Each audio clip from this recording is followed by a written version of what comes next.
¿Qué hago yo para poder expresarme?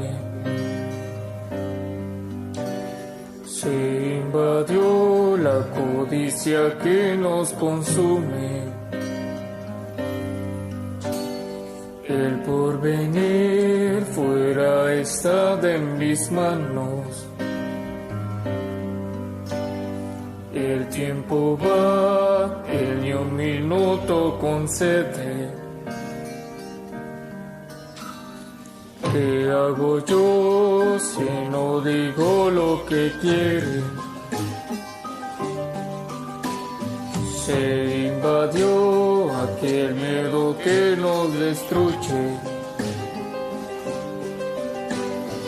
Al cielo yo pido poder descansar de una vez, dejar atrás lo que dolió, mis sombras dejar de ver yo.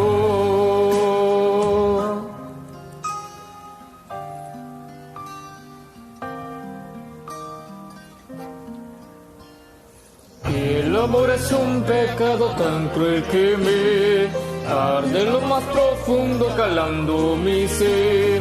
Voy descalzo al infierno ya que su puerta abrió. Ya consumió todo mi despertar en un nuevo hoy. Yo me pregunto si yo podré encontrar mi paz. Al final podré encontrarte allí. Mi corazón sin orientación busca su salvación, busca tu